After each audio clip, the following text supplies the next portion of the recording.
This is an interview. I'm going to start with que han ayudado a construir la competitividad del país y un poco también dar la visión que desde el punto de vista and also share the vision from the CAF standpoint on the type of challenges and aspects to be considered for improving competitiveness in the region, not specifically of a country, but in general of the region and the cities as a main focus. Angie, welcome. Quisiera, si podemos empezar If por we can primero, start tal vez by hablando un poco maybe temas de first política, discussing la aproximación que tomó Singapur political un poco para aspects, lograr the ese approach desarrollo que ha construido Singapore took to achieve the development achieved in the long term and the main tools used around this. Buenos días con todos. Primero que nada, quisiera agradecer al Consejo de las Américas por su invitación para estar aquí. Es la primera vez que estuve en Perú para este evento el año pasado y ha cambiado la forma en que vemos el país completamente. Estamos aquí desde entonces en Lima una vez al mes viendo oportunidades de inversión. El Perú está creciendo y desde la perspectiva de Singapur, por supuesto, queremos ser parte de esta historia.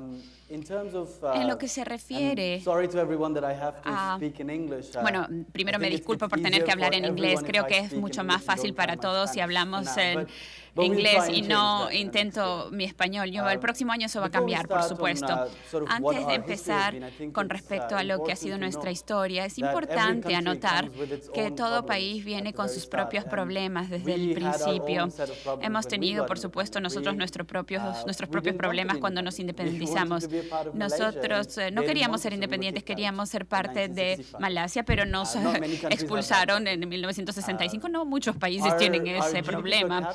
Nuestro PBI per cápita cuando nos independizamos era $451, $451,000. Bueno, de hecho, Perú es 10,000 veces más rico que lo que era Singapur en esa época, pero después de algunos años hemos logrado llegar a otro nivel. En ese entonces teníamos 40% de niveles de pobreza, el desempleo era muy alto y teníamos problemas muy similares a Perú, pero opuestos completamente.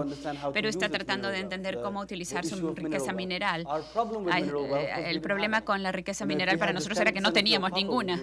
Si hubiéramos tenido solo 10% del cobre que tienen ustedes, hubiéramos sido mucho más felices. No teníamos muchos recursos, teníamos 400,000 kilómetros y teníamos una población de 2 millones. También teníamos muchos recursos que estaban pasando por un proceso de industrialización, y el principal impulsador para nosotros fue la planificación económica. Este fue un aspecto fundamental para nosotros y de hecho hubo una agencia dedicada a la planificación y fue una de las primeras instituciones que establecimos que se responsabilizó por crear un plan maestro para 20 a 30 años para la ciudad, para el país, viendo los sectores que debían crecer, qué es lo que debía tomar para que ese sector creciera, cuánta inversión debía hacer el gobierno para atraer a los inversionistas extranjeros en Singapur. El planeamiento económico fue también muy importante, pero la diferencia que encontramos es que si pensamos en el EDB, que son las siglas para esta agencia de planificación en Singapur, no solo era de planificación, no solo tenía que ver qué tan buenos eran los planes, tenían que planear los programas y convencer a los inversionistas para invertir. Y tenían que convencer a las grandes multinacionales, a Shell, a Exxon, tenían que convencer a Smith Pfizer y cualquier corporación internacional. Por supuesto, estas corporaciones internacionales tienen planes y tenemos que asegurarnos de que tengan buenos planes y que sean creíbles. Y el gobierno los tendrá que medir y ver cuánta inversión pueden crear, cuántos empleos pueden crear a partir de este desarrollo. E incluso, si vemos el salario promedio, se tiene que considerar empleos de alto nivel también. Entonces, fue la planificación la que permitió luego ejecutar y compensar a la entidad del gobierno solo cuando los planes se ejecutaban para asegurarnos que realmente siguieran lo que se había ofrecido, ¿no? Entonces, de algún modo, esta fue la estrategia básica desde el inicio. Nuestros planes económicos eran de largo plazo, se revisaban cada 5 años, y a menos, por supuesto, que hubiera una gran crisis como la de 1998, que fue la crisis asiática financiera, que tuvimos que revisar con el directorio de esta entidad todo aquello que se había hecho en términos de planificación, porque se había hecho, como les dije, un plan para 20 años. Y no era solo el gobierno, era el sector privado, eran las empresas de Singapur tan grandes, las grandes multinacionales que operaban. Todos nos daban muchas ideas y, como dijimos ayer, a veces el sector privado tiene las mejores ideas, así que no es que las tengamos que encontrar, sino que es mejor hablar con ellos y es así más fácil. Tal vez lo que es importante resaltar, y además de lo que dice Anchi, son algunos documentos de la estrategia que ha utilizado Singapur en materia de política. Es básicamente eso, el tema de planeamiento a largo plazo, y ha sido una lucha entre el long-term planning y el populismo, y creo que eso en algunos países de nuestra región ya se ha avanzado bastante, pero hay otros que todavía están dando los primeros pasos, ¿no? Planeamiento, esas entidades de planeación centrales que dictaminen y den como una vía que debe seguir el país a largo plazo, no solo por un periodo presidencial, sino a varios años y de manera sostenida, y se hagan evaluaciones permanentes y se mire qué toca ajustar, si toca devolverse para volver a retomar el camino. Creo que es algo importante y que de alguna manera debe ser tomado en consideración por estos países. Otro tema que quería que nos conversaras, Anchit, es el tema del desarrollo económico y vinculado un poco con el tema de la fuerza laboral. ¿Cómo lo planearon y cómo ha sido el desarrollo en Singapur?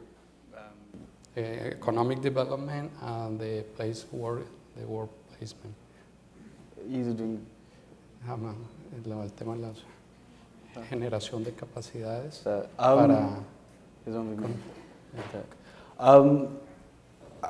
I think to sort of give the context of our approach of the state in economic development, we have had to take, and I think we continue to take, very pragmatic approaches. We would like to have an ideology, but the thing is, policy problems need policy solutions, and both sides of the coins have ideas that you need to take. So for instance, when we look at some of our challenges, for example, we look at the issue of development, we look at work as the main safety net for people. So if people have employment, people have access to resources, people have access to a way to improve their quality of life. Work will come from the private sector. The private sector creates jobs. The private sector will invest if they are convinced that the government has two things usually in place. They have physical infrastructure in place. In Singapore, that has been very. Today it looks easy because there's a lot of infrastructure that has been put in place. But we, for example, have had issues with assuring water supply. We have had issues assuring power supply. And we have to convince people, for example, in petrochemical or people in semiconductors, which are very, for example, water-intensive industries, that they will always have access to the kind of purity of water they need. But at the same time, the other thing that firms require, we find, is workforce. If the workforce isn't there, or if the workforce is expensive, it doesn't make sense for them to make the investment in Singapore. It also is in line with what we would like, because in the end, our development objective, in a way, is to create jobs. And when we started in the 70s, some of the big investors we worked with them from a government perspective to set up training institutes. Back then, in the 60s, 70s, we did not have people who had the kind of skills to be able to work in these factories and therefore benefit from the kind of investments the government is bringing. So for example, one of the big investors in the 70s was Philips, and Philips set up a Philips Training Institute in Singapore. We had another one with Japan for the Japanese corporations that were coming. We had another one with Germany for the German corporations that were coming. Today, we have remodeled this into part of the public sector, the public vocational education sector, because we now have a kind of volume that can support the government to be more actively involved. The government now knows how to manage this ourselves. But when we started, we were very honest with the fact that we needed training of people. And we partnered with the private sector to put this in place, which benefits them, brings their cost for human resource creation, it brings it lower because we are working with them, and it helps us because it makes sure that whatever we create in terms of investments immediately benefits the Singaporeans, who in the end are our clients. Sí, creo eso es algo fundamental y ayer cuando conversaba con Angie, una cosa que le pregunté era cómo era la educación pública frente a la educación privada y me dice que es aún mejor la educación pública en Singapur, que desde el gobierno se le ha dado un empuje muy fuerte a esto, no solo a las carreras profesionales, sino a las carreras técnicas a través de la creación de institutos que después se convierten en politécnicos.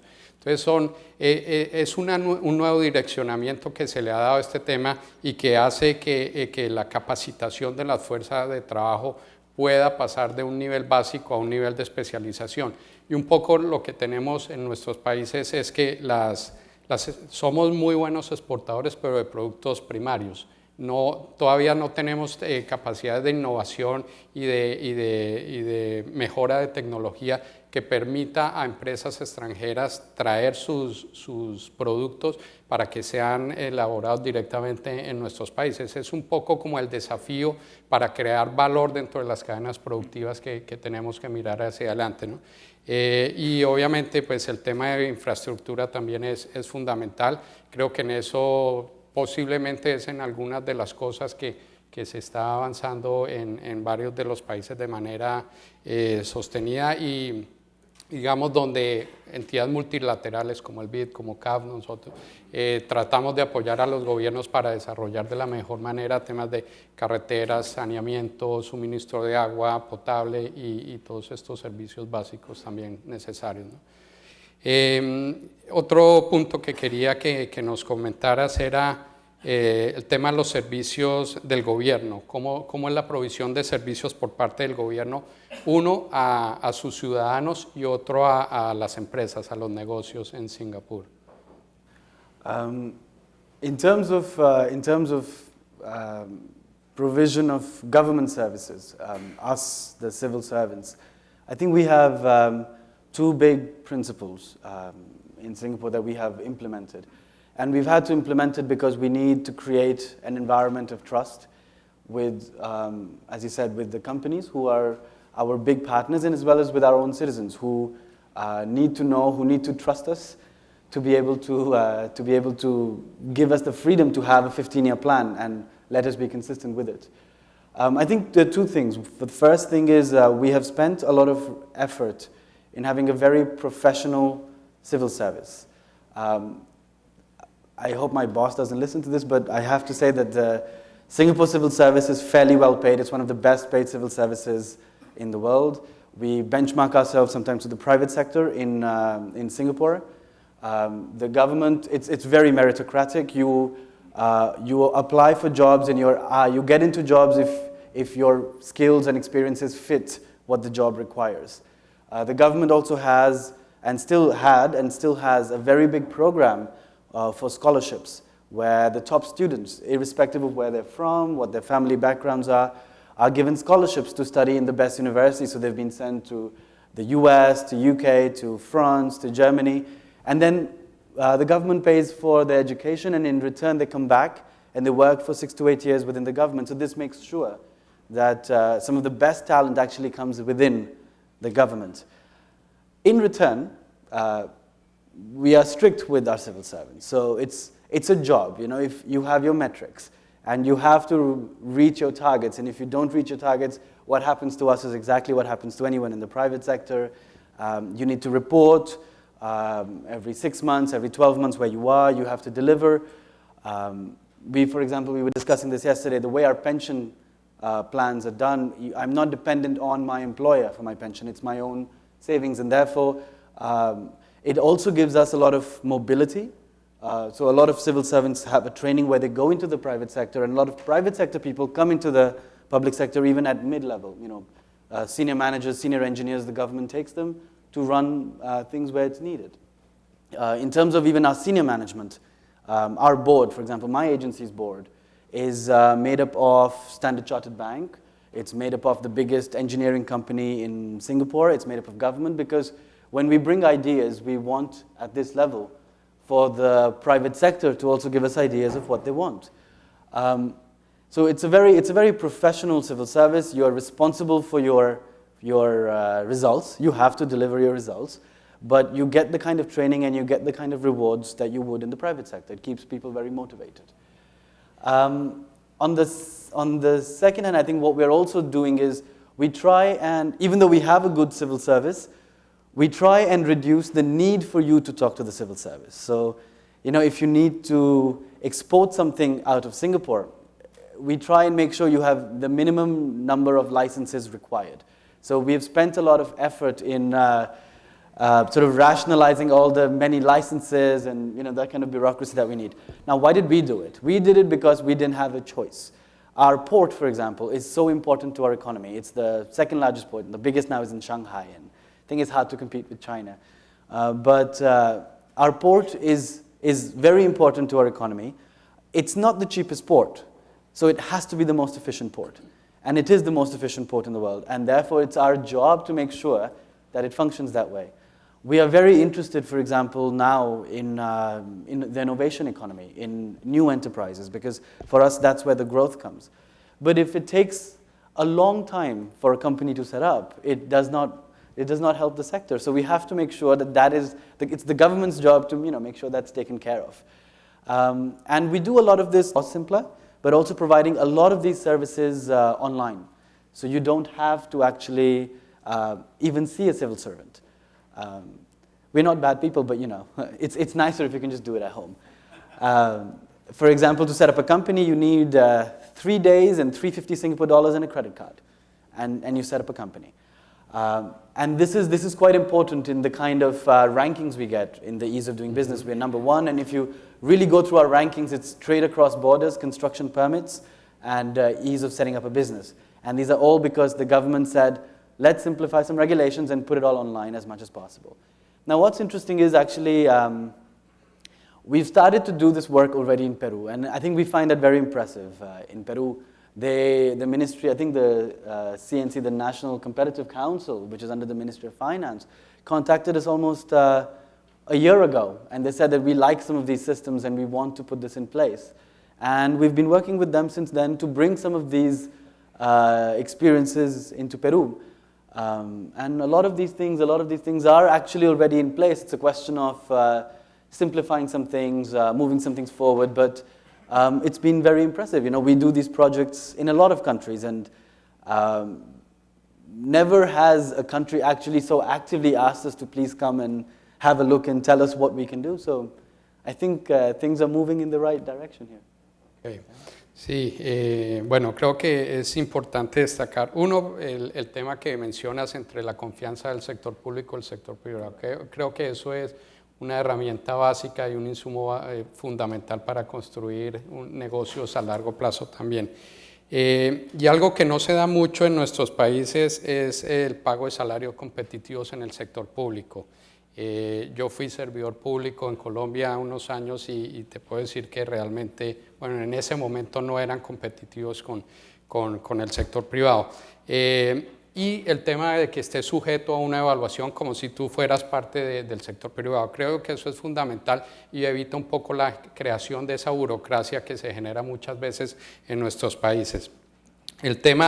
Otro tema que mencionabas es que incluso a nivel público hay profesionalización en los directorios y eso es un tema fundamental. El tema de gobierno corporativo, tanto para el sector público como para el sector privado, es importante y es uno de los esfuerzos que nosotros estamos haciendo en la región de manera permanente hace 4 años. Estamos tratando de crear no solo una conciencia, sino sino generando proyectos específicos de implementación de buenas prácticas de gobierno corporativo en empresas del sector público.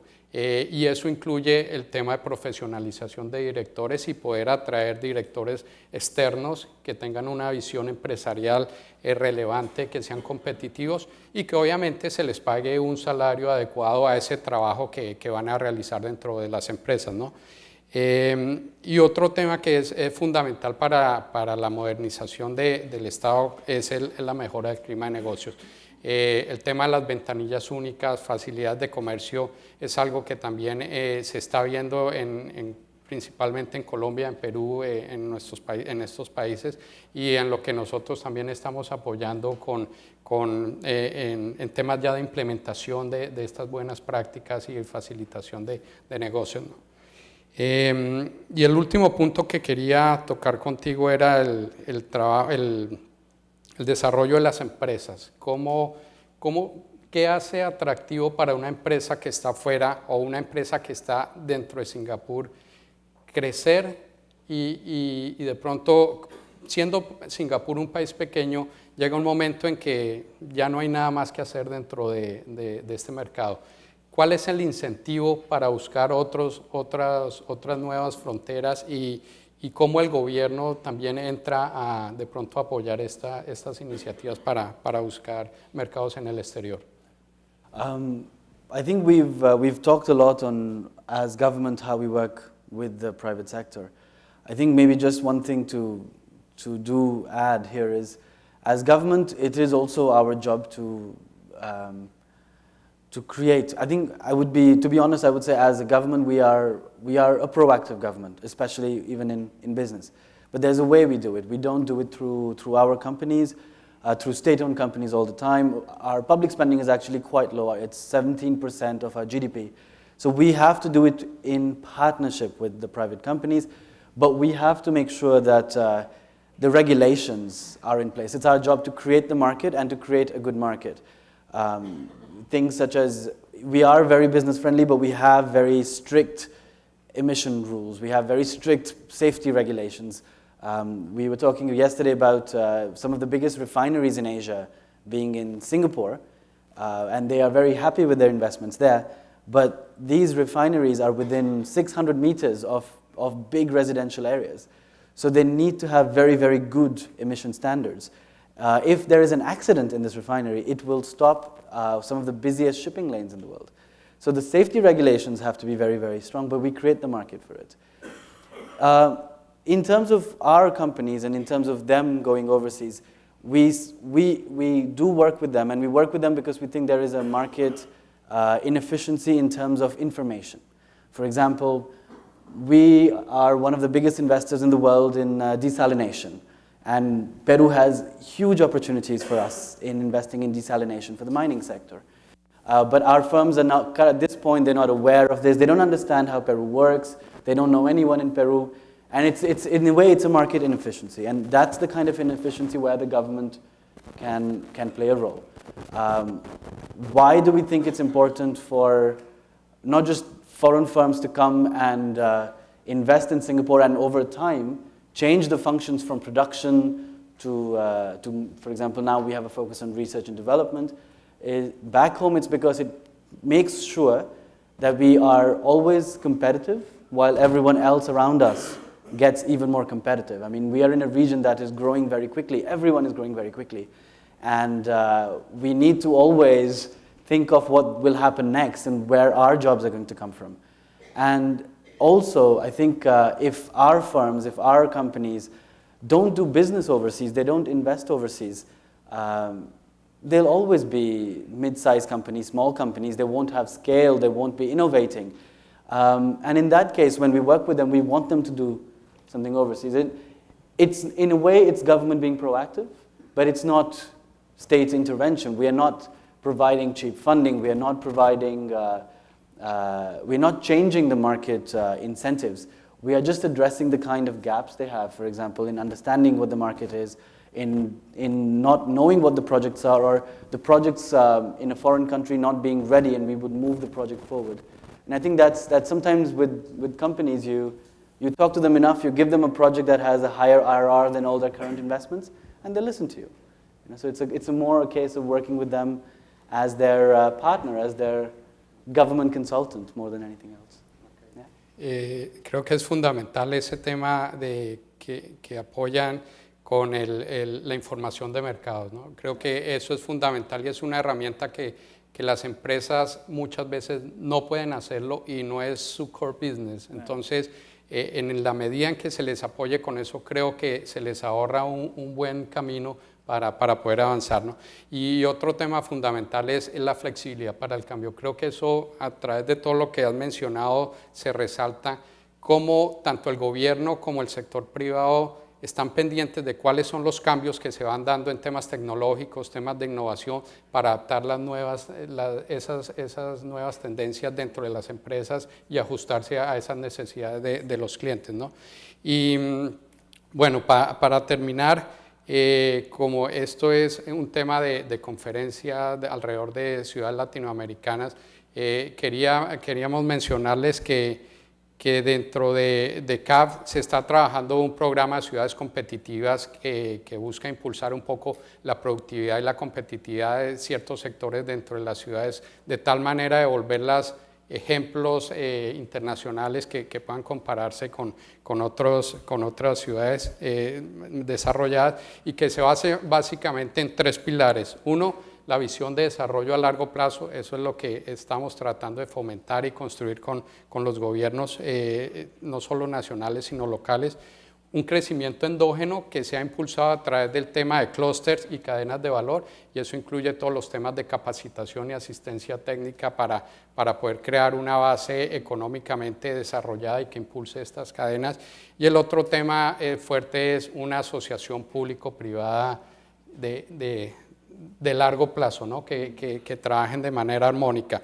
Esto permite, digamos, a través de fortalecer la capacidad pública, que le permita también mejorar el clima de negocios para el sector privado, impulsar este sector, y el monitoreo del clima de inversión que se vaya dando en las diferentes ciudades.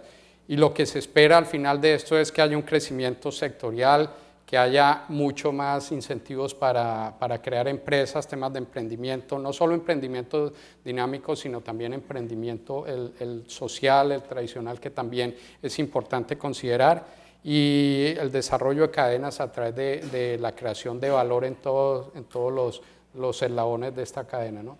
Entonces, digamos, es un trabajo de largo plazo que estamos impulsando en la región, pero que esperamos que tenga sus frutos y nos lleve a mejores resultados.